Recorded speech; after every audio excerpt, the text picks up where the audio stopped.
ಇತ್ತೀಚಿನ ಸಂಚಿಕೆಗಳನ್ನು ಜಾಹೀರಾತಿನ ಕಿರಿಕಿರಿ ಇಲ್ಲದೆ ನೋಡಿ.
ಇಲ್ಲೇ ಇದ್ದು ನಿಮ್ ಮನ್ಸನ್ನ ಗೆಲ್ಲೋದಕ್ಕೆ ನಾನ್ ಯಾವ ತಪ್ಪು ಮಾಡಿಲ್ಲ ಅನ್ನೋದನ್ನ ಪ್ರೂವ್ ಮಾಡ್ಕೋಬೇಕು ಅನ್ಕೋತಿದ್ದೀನಿ. ಅತ್ತೆ, ನೀವ್ ಬದ್ಲಾಗ್ತೀರಾ ಅನ್ನೋ ನಂಬಿಕೆ ನನಗಿದೆ. ಫೋಟೋದಲ್ಲಿ ನಿಮ್ ಮಗನ್ ಪಕ್ಕ ನಿಂತ್ಕೊಳ್ಳೋ ಸ್ಥಾನ ಪಡ್ಕೊಂಡಿರೋ ನಾನು ನಿಮ್ ಮನ್ಸಲ್ಲೂ ಒಂದ್ ಒಳ್ಳೆ ಸ್ಥಾನ ಪಡ್ಕೋತೀನಿ.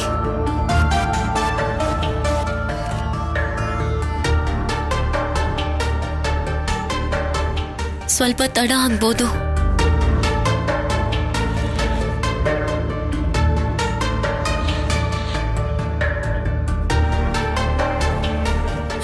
ನಂಬೇಡ ಶೌರ್ಯ, ಮರಳು ಮಾತುಗಳನ್ನ ಆಡಿ ನಿನ್ನ ಕರಗಿಸ್ತಾ ಇದ್ದಾಳೆ. ಯಾವುದೇ ಕಾರಣಕ್ಕೂ ಕರಗಬೇಡ.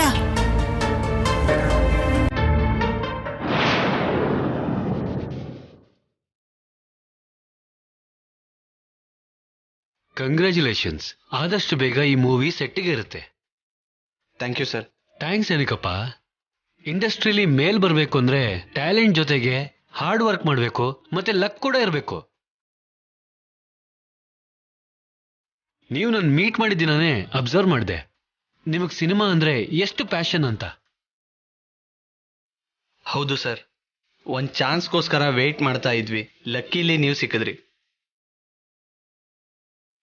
ಬರೀ ನೀನೇ ಮಾತಾಡ್ತೀಯಾ? ಇವಳು ಮಾತಾಡಲ್ವಾ? ಹಂಗೆಲ್ಲ ಏನಿಲ್ಲ ಸರ್. ನೋಡ್ ಸಂಪದ, ಇಂಡಸ್ಟ್ರಿಲಿರೋರ್ ಜೊತೆ ಹಾಗೆ ಬೆರ್ತೋಗ್ಬಿಡ್ಬೇಕು. ನಗ್ನಗ್ತಾ ಮಾತಾಡ್ಬೇಕು. ಫುಲ್ ಜೋಶಲ್ಲಿರ್ಬೇಕು. ಓಕೆನಾ? Okay sir. ವೆಲ್ ಸಿದ್ದು, ನಾವಿನ್ನ 4 days ಅಲ್ಲಿ ಶೂಟ್ನ ಸ್ಟಾರ್ಟ್ ಮಾಡೋಣ. ಲೊಕೇಶನ್ ಬಂದು ಫಸ್ಟ್ ಶೆಡ್ಯೂಲ್ ಡಮಾನಲ್ಲಿರುತ್ತೆ.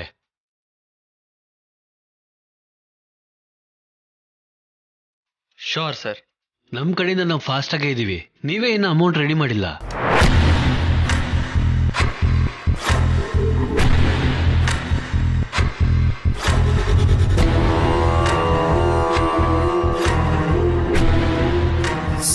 ಸರ್, ಅದು ಅದೇ ಕೆಲಸದಲ್ಲಿದ್ದೀವಿ. ಇನ್ನೊಂದು ವಾರದಲ್ಲಿನ ಅಂದರೆ ನೀವು ಶೂಟ್ ಸ್ಟಾರ್ಟ್ ಮಾಡಿ ಸರ್. ಅಷ್ಟರಲ್ಲಿ ನಾನು ಕನ್ಫರ್ಮ್ ಆಗಿ ತಗೊಂಡು ಬರ್ತೀನಿ, ಪ್ರಾಮಿಸ್. ನೀವು ಪ್ರಾಮಿಸ್ ಮಾಡಿದ್ರೆ ಅಲ್ಲಿ ಫ್ಲೈಟ್ ಟಿಕೆಟ್ ಸಿಗಲ್ಲಪ್ಪ. ಮೂವಿ ಸ್ಟಾರ್ಟ್ ಆಗಬೇಕು ಅಂದ್ರೆ 100% ಬಜೆಟ್ ರೆಡಿ ಆಗಲೇಬೇಕು. ಅದಲ್ಲ ಸರ್. ಏಯ್, ಇಂಥವರೆಲ್ಲ ನಮಗೆ ಸಿಗಾಕೊಂತಾರ? ನಾನು ಹೇಳೋದನ್ನ ಇವ್ರು ಅರ್ಥನೇ ಮಾಡ್ಕೊತಿಲ್ವಲ್ಲ.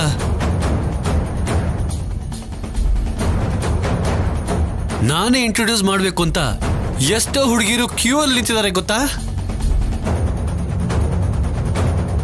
ಕನ್ನಡದವರು ಹೋಗ್ಲಿ ಪಾಪ ಅಂತ ಎಂಕರೇಜ್ ಮಾಡಿದ್ರೆ ಕೂಲ್ ಸರ್, ಕೂಲ್.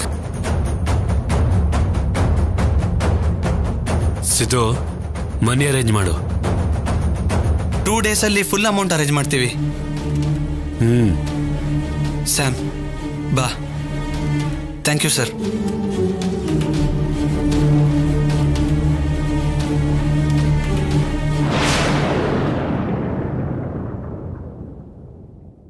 ಕಲ್ಯಾಣಿ ಜೀವನ ಚೆನ್ನಾಗಿರ್ಬೇಕು, ಈ ನನ್ನ ಮಾತನ್ನ ಕೇಳಿಸ್ಕೊಂತ ದೇವ್ರ ಹತ್ರ ಬೇಡ್ಕೊಂಡೆ ಹೊರತು ಕಲ್ಯಾಣಿ ಹೇಳಿದ್ದನ್ನ ನಾನು ಕೇಳಿಸ್ಕೊಳ್ಳಿಲ್ಲ. ಯಾವ ಕಷ್ಟನೂ ಬರ್ತಿರೋ ಹಾಗೆ ನೋಡ್ಕೋತೀನಿ ಅಂತ ಅವ್ರಿಗೆ ಮಾತು ಕೊಟ್ಟಿದ್ದೆ. ಆದರೆ ನನ್ನ ಕೈಯಾರೆ ನಾನೇ ಕಲ್ಯಾಣಿ ಜೀವನನ ಕಷ್ಟಕ್ಕೆ ತಳ್ಳಿಬಿಟ್ಟೆ. ಅಮ್ಮ,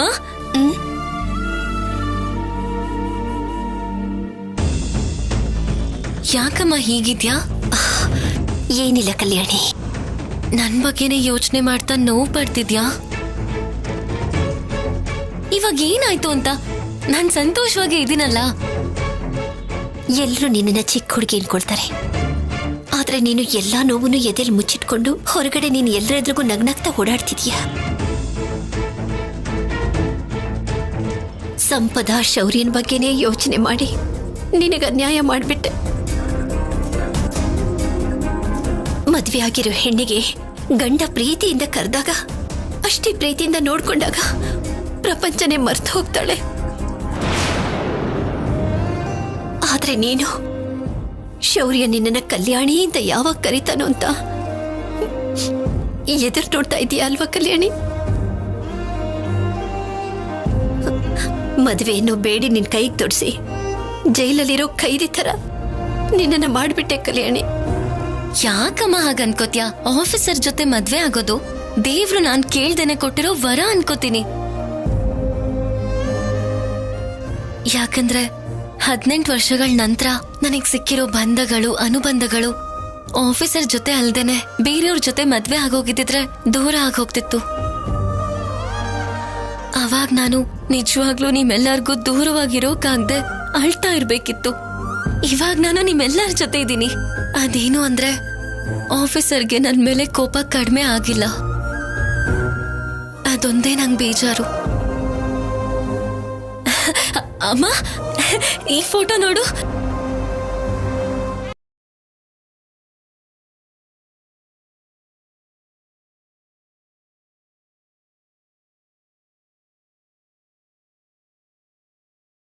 ಜೊತೆ ನಾನು ನಿಂತ್ಕೊಂಡು ತೆಗೆಸ್ಕೊಂಡಿರೋ ಫಸ್ಟ್ ಫೋಟೋ ಚೆನ್ನಾಗಿದೆ ಅಲ್ವಾ? ತುಂಬಾ ಚೆನ್ನಾಗಿದೆ ಕಲ್ಯಾಣಿ. ಥ್ಯಾಂಕ್ ಯು ಸೋ ಮಚ್ ಅಮ್ಮ. ಇಷ್ಟು ಚಿಕ್ಕ ಫೋಟೋ ನೋಡಿ ಎಷ್ಟು ಸಂತೋಷ ಪಡ್ತಿದ್ಯಾ? ಎಲ್ಲಿ ಕಲ್ತ್ಕೊಂಡೆ ಇದ್ನೆಲ್ಲ? ತಾಯಿನ ಮೀರ್ಸೋ ಗುರು ಯಾರಿರ್ತಾರಮ್ಮ? ನನಗೆ ನೀನೇ ಇನ್ಸ್ಪಿರೇಷನ್. ನೋವಾದಾಗ ಕುಗ್ಗಲ್ಲ, ಸಂತೋಷ ಆದಾಗ ಬೀಗಲ್ಲ. ಜೀವನ ಅಂದ್ರೆ ಏನು ಅಂತ ನಿನ್ನ ನೋಡಿದ್ರೇನೆ ಅರ್ಥ ಆಗತ್ತಮ್ಮ. ನಮ್ಮ ಅಪ್ಪ ಅಮ್ಮ ಮಾಡಿರೋ ತಪ್ಪಿಗೆ ನಿನ್ ಜೀವನ ಬಲಿಯಾಗಿದ್ದಿನ ಅಳ್ತಾ ನಮ್ಮ ಅಮ್ಮನ ಬಗ್ಗೆ, ಹೊಟ್ಟೆಲ್ ಬೆಳೀತಿರೋ ನನ್ ಬಗ್ಗೆ ಯೋಚನೆ ಮಾಡ್ತಾ ನೀನ್ ಒಂಟಿಯಾಗೆ ಉಳ್ಕೊಂಡ್ಬಿಟ್ಟೆ.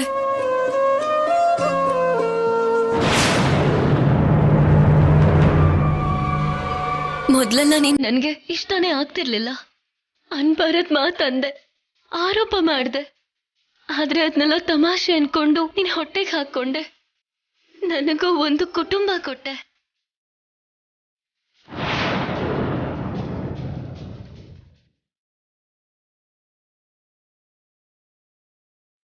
ಇವಾಗ ಕೂಡ ಆಫೀಸರ್ ಮೇಲೆ ನನಗೆ ಕೋಪ ಬರ್ದೇನೆ ಇರೋದಕ್ಕೆ ಕಾರಣ ಈ ಸ್ವಲ್ಪ ದಿನದಲ್ಲಿ ನಿನ್ನನ್ನ ಬೆಳೆಸಿರೋ ರೀತಿ.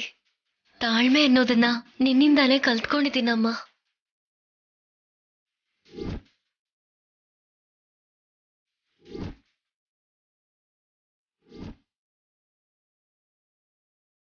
ಅಮ್ಮ, ತುಂಬಾ ದಿನದಿಂದ ನಿಂಗೇನೋ ಕೇಳ್ಬೇಕು ಅನ್ಕೋತಿದ್ದೆ. ಏನ್ ಕಲ್ಯಾಣಿ ಅದು? ಮಾಧುರಿ ಅಮ್ಮ ಮಾಡಿರೋ ತಪ್ಪನ್ನೆಲ್ಲ ಕ್ಷಮಿಸ್ತೀಯ ಅಮ್ಮ?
ನಡೆದೋದ ವಿಚಾರಗಳನ್ನ ನೆನೆಸ್ಕೊಂಡ್ರೆ ನೋವಾಗುತ್ತೆ ಕಲ್ಯಾಣಿ. ನಾವದನ್ನೆಲ್ಲ ಮರ್ತೋಗ್ಬಿಟ್ಟಿದೀವಿ. ನಿಜನೇ, ನಿಮ್ಮಪ್ಪನ್ನೇ ನನ್ನ ಜೀವನ ಅನ್ಕೊಂಡೆ. ಅವ್ರು ಏನ್ ಮಾಡಿದ್ರು ತಪ್ಪು ಮಾತ್ರ ಮಾಡಲ್ಲ ಅಂತ ಅನ್ಕೊಂಡಿದ್ದೆ.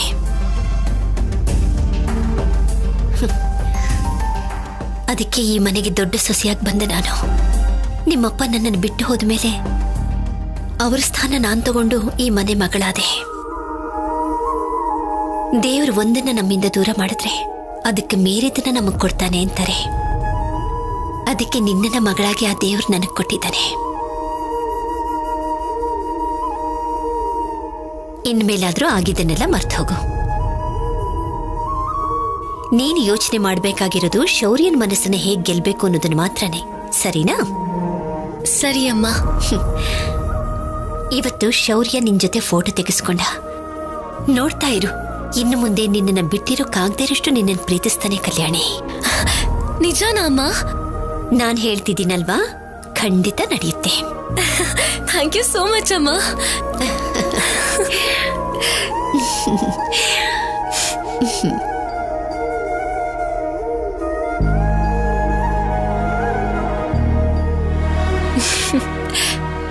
ಆ ದಿನ ಬರೋವರೆಗೂ ಈ ಫೋಟೋನ ಫೋನ್ನಲ್ಲಿ ವಾಲ್ ಪೇಪರ್ ಆಗಿ ವಾಟ್ಸ್ಆಪ್ ಅಲ್ಲಿ ಡಿಪಿ ಆಗಿ ಇಟ್ಕೋತೀನಿ. ದಮಯಂತಿ ಹತ್ರ ಹುಷಾರಾಗಿರು ಕಲ್ಯಾಣಿ.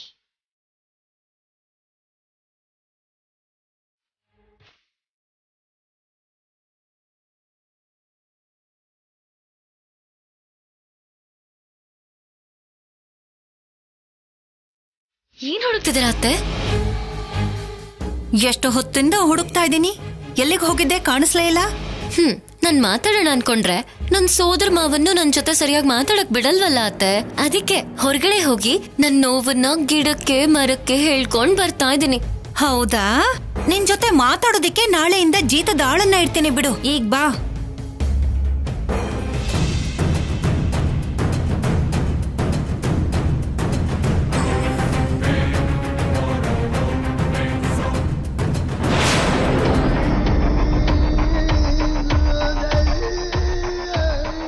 ನಾನೇ ಒಂದ್ ಅನ್ಕೊಂಡ್ರೆ ನಡೀತಾ ಇರೋದೇ ಇನ್ನೊಂದು. ಕೆಲಸದೊಳ ಹಾಗಿಡೋಣ ಅಂತ ಅನ್ಕೊಂಡ್ರೆ ನನ್ ಮಗನ್ ಹೆಂಡತಿಯಾಗಿ ಸೈನ್ ಮಾಡೋ ಮಟ್ಟಕ್ಕೆ ಬಂದಿದ್ದಾಳೆ. ಹೇಳ್ಬೇಕು ಅಂದ್ರೆ ನನ್ ಮಗನ್ ಮಗುಗೆ ಅವಳೇ ತಾಯಿ ಅನ್ನೋ ಮಟ್ಟಕ್ಕೆ ಬೆಳೆದ್ಬಿಟ್ಟಿದ್ದಾಳೆ.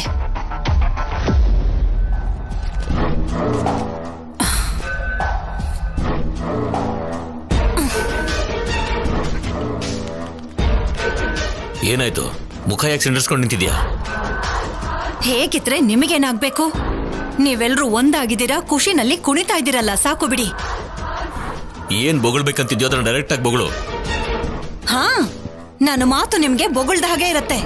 ನಿಮ್ ಸೊಸೆ ಮಾಯಲ್ಲಿ ಬಿದ್ದು ನೀವು ತುಂಬಾ ಬದಲಾಗೋಗಿದ್ದೀರಾ. ನನ್ ಮಗನು ಬದಲಾಗೋಗ್ತಾನೇನೋ ಅಂತ ತುಂಬಾ ಭಯ ಆಗ್ತಿದೆ. ಆ ಕಲ್ಯಾಣಿ ಆಡೋ ನಾಟಕಕ್ಕೆ ಸೋತು ಹೋಗ್ತಾನೇನೋ ಅಂತ ಚಿಂತೆ ಆಗ್ತಿದೆ. 24 ಗಂಟೆನೂ ಕಲ್ಯಾಣಿ ಮೇಲೆ ಬಿದ್ದು ಅಳ್ತಿಯಲ್ಲ. ಪಾಪ ಕಣೆ ದಮಯಂತಿ ಕಲ್ಯಾಣಿ. ಕಷ್ಟನೋ ನಷ್ಟನೋ ತಾಳಿ ಕಟ್ಸ್ಕೊಂಡಿದ್ದಾಳಂತ ಶೌರ್ಯ ಕೂಡ ಅದನ್ನ ತಿಳ್ಕೊಂಡು ನೋವಲ್ಲೋ ಕೋಪದಲ್ಲೋ ಮನೆಯಲ್ಲಿ ಇರೋಕ್ ಬಿಟ್ಟಿದ್ದಾನೆ. ಮಧ್ಯದಲ್ಲಿ ನಿನ್ ಗೋಳು ಏನು ಅಂತ. ಮತ್ತವನು ಹಾಗಾಡೋದಕ್ಕೆ ಕಾರಣ ನೀನೆ. ಅವರಿಬ್ರನ್ನ ಗಂಡ ಹೆಂಡತಿ ಆಗಿರೋದಕ್ಕೆ ಬಿಡು. ಇದ್ರಲ್ಲಿ ನನ್ ತಪ್ಪೇನಿದೆ? ಎಲ್ಲದಕ್ಕೂ ಶನೇಶ್ವರನೇ ಕಾರಣ ಅನ್ನೋ ಹಾಗೆ ನನ್ನ ಮೇಲೆ ಗೂಬೆ ಕೂರಿಸ್ತಿದ್ದೀರಲ್ಲ.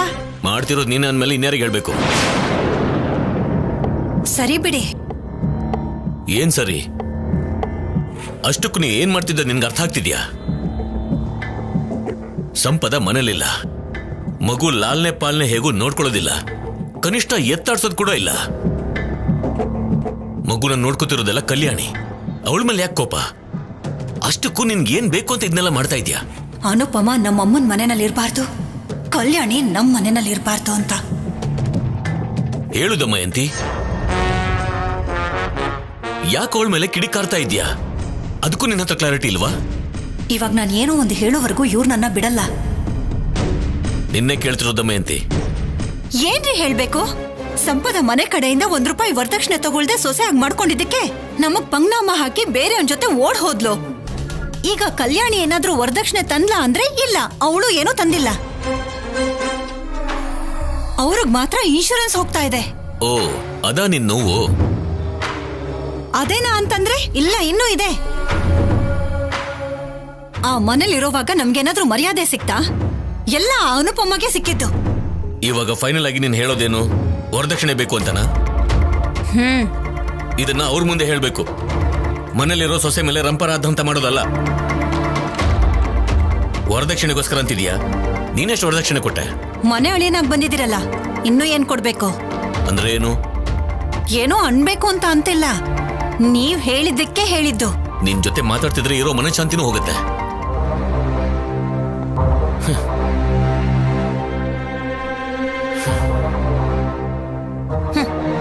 ನಿಜ ಹೇಳಿದ್ರೆ ಸಹಿಸ್ಕೊಳಕ್ಕಾಗಲ್ಲ.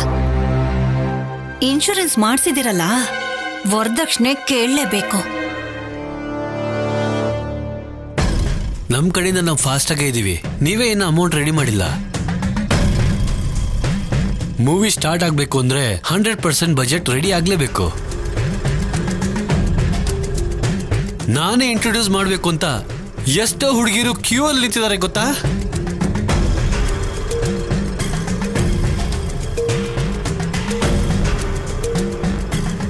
ಸ್ಯಾಮ್, ಯಾಕೆ ಟೆನ್ಷನ್ ಮಾಡ್ಕೊಂಡಿದ್ಯಾ? ಆ ಡೈರೆಕ್ಟರ್ ಕೇಳಿರೋ ಅಮೌಂಟ್ ಎಲ್ಲಿಂದ ತರೋಕ್ಕಾಗತ್ತೆ? ಅದು ಕೂಡ 1 ಕೋಟಿ 2 ದಿನದಲ್ಲಿ. ನಮ್ ಹತ್ರ ನಿಜವಾಗ್ಲೂ ಅಷ್ಟು ದುಡ್ಡಿದ್ದಿದ್ರೆ ನೀನ್ ಡೈರೆಕ್ಟರ್ ಆಗಿ ನಾನ್ ಹೀರೋಯಿನ್ ಆಗಿ ಸಿನಿಮಾ ನಾವೇ ಮಾಡ್ಬೋದಾಗಿತ್ತಲ್ಲ ಸಿದ್ದು. ನೋಡು ಸ್ಯಾಮ್, ಇಂಡಸ್ಟ್ರಿಯಲ್ಲಿ ಹೇಗಾದ್ರೂ ಬದುಕ್ಬೋದು ಅನ್ಕೊಂಡ್ರೆ ನೀನು ಹೇಳ್ದಂಗೆ ಮಾಡ್ಬೋದು. ಆದರೆ ನಂಬರ್ 1 ಪೊಸಿಷನಲ್ಲಿ ಇರಬೇಕು ಅಂದರೆ ಒಂದು ಪ್ಲ್ಯಾನಿಂಗ್ ಇರಬೇಕು. ಟಾಪ್ ಹೀರೋಗಳ ಮಕ್ಕಳು ಕೂಡ ಬೆಸ್ಟ್ ಲಾಂಚಿಂಗ್ ಇಲ್ದೇನೆ ಕೆರಿಯರ್ನ ಮಧ್ಯದಲ್ಲೇ ಬಿಟ್ಟೋದವ್ರು ತುಂಬ ಜನ ಇದ್ದಾರೆ. ಅದಕ್ಕೆ ನಿನ್ನ ಟಾಪ್ ಡೈರೆಕ್ಟರ್ ಹತ್ರನೇ ಪರಿಚಯ ಮಾಡಬೇಕು ಅನ್ಕೊಂಡಿದ್ದೀನಿ. ನೀನ್ ನನ್ಗೋಸ್ಕರ ಪಡ್ತಿರೋ ಕಷ್ಟನ ಅರ್ಥ ಮಾಡ್ಕೊಳ್ತೀನಿ ಸಿದ್ದು. ಆದ್ರೆ 2 ದಿನದಲ್ಲಿ 1 ಕೋಟಿ ರೂಪಾಯಿ ಅಂದ್ರೆ ನಾವ್ ಯಾವ್ದಾದ್ರು ಬ್ಯಾಂಕ್ ಕನ್ನ ಹಾಕ್ಬೇಕು ಸಿದ್ದು. ನಿನ್ನ ಟಾಪ್ ಡೈರೆಕ್ಟರ್ ಹತ್ರನೇ ಪರಿಚಯ ಮಾಡಿಸ್ಬೇಕು ಅನ್ಕೊಂಡಿದ್ದೀನಿ. ಅಗತ್ಯ ಬಿದ್ದರೆ ಅದನ್ನು ಕೂಡ ಮಾಡ್ತೀನಿ ಸ್ಯಾಮ್. ಸಿದ್ದು, ನಾನ್ ಜೋಕ್ ಮಾಡಿದ್ದಷ್ಟೇ. ನಿನ್ನ ವಿಷಯದಲ್ಲಿ ನಾನು ಸೀರಿಯಸ್ ಆಗೇ ಇರ್ತೀನಿ ಸ್ಯಾಮ್. ಈಗಾಗ್ಲೇ ನಮಗೋಸ್ಕರ ಪೊಲೀಸ್ನವರು ಹುಡುಕ್ತಾ ಇದ್ದಾರೆ. ಇವಾಗ ಏನಾದ್ರೂ ಮಿಸ್ಟೇಕ್ ಮಾಡಿದ್ವಿ ಅಂದ್ರೆ ನಮ್ಮಿಬ್ಬರ ಲೈಫ್ ಸ್ಪಾಯ್ಲ್ ಆಗತ್ತೆ. ಒಂದ್ ಕೆಲ್ಸ ಮಾಡೋಣ, ನನ್ನ ಫ್ರೆಂಡ್ ಕಾರ್ತಿಕ್ ಅವರಪ್ಪ ಕಾರ್ಪೊರೇಟರ್. ಸ್ವಲ್ಪ ಅಮೌಂಟ್ ಏನಾದ್ರೂ ಅಡ್ಜಸ್ಟ್ ಮಾಡಕ್ಕಾಗತ್ತಾ ಅಂತ ಕೇಳ್ತೀನಿ. ನೀನ್ ಮಾತ್ರ ಅವಸರ ಪಡ್ಬೇಡ ಸಿದ್ದು. ಫ್ರೀ ಇದ್ರೆ ಕಾಲ್ ಮಾಡ್ತೀನಿ ಅಂತ ಹೇಳ್ತೀನಿ.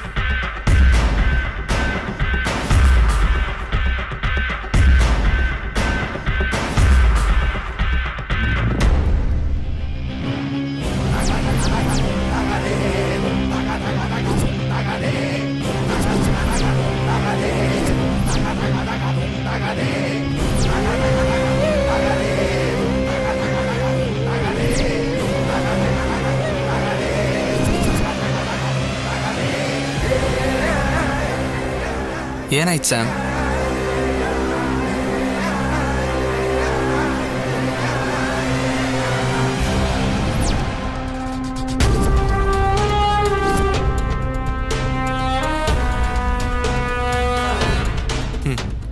ನೋಡಿದ್ಯಾ ಸ್ಯಾಮ್, ಶೌರ್ಯ ಕಲ್ಯಾಣಿ ಆನಂದವಾಗಿ ಒಟ್ಟಿಗೆ ಫೋಟೋ ತೆಗೆಸ್ಕೊಂಡಿದ್ದಾರೆ. ನೀನೇನಂದೆ?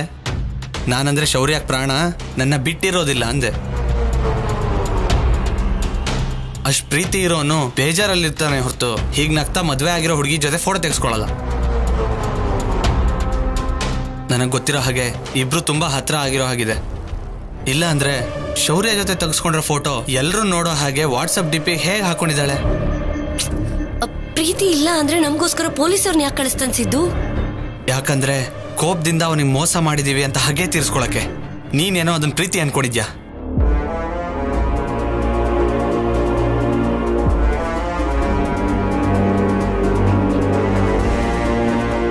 ಏನ್ ಹುಡುಕ್ತಿದ್ಯಾ? ಮಗು ಫೋಟೋ ಏನಾದ್ರೂ ಸ್ಟೇಟಸ್ಗೆ ಹಾಕಿದಾಳ ನೋಡೋಣ ಅಂತ. ಇದ್ಯಾ? ಅವ್ರ ಫೋಟೋಸ್ ಬಿಟ್ರೆ ಮಗು ಫೋಟೋ ಇಲ್ಲ. ನಿನ್ ಹುಚ್ಚತಾನ ಅಷ್ಟೇ. ನಿನ್ ಮಗು ಫೋಟೋನ ಅವಳು ಯಾಕೆ ಸ್ಟೇಟಸ್ ಹಾಕೋತಾಳೆ? ನೀನ್ ಹುಚ್ಚ ಆಲೋಚನೆ, ಹುಚ್ಚ ಪ್ರೀತಿನ ಬೆಳೆಸ್ಕೊಳ್ದೇನೆ ಮಲ್ಕೋ. ದುಡ್ಡು ಬಗ್ಗೆ ನಾಳೆ ಯೋಚನೆ ಮಾಡೋಣ.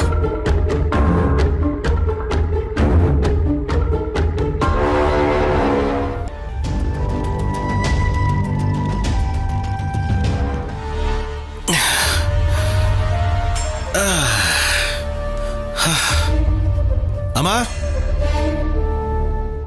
ಅಮ್ಮ ಬಿಸಿನೀರು ಕೊಡು.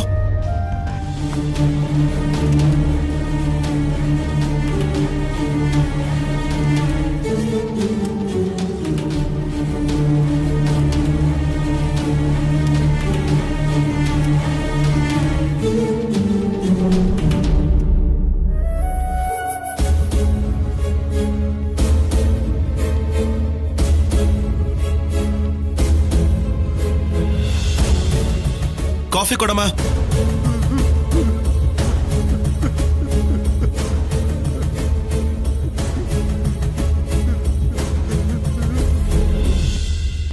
ಇದು ಕಾಫಿನೇ ಆಫೀಸಾ?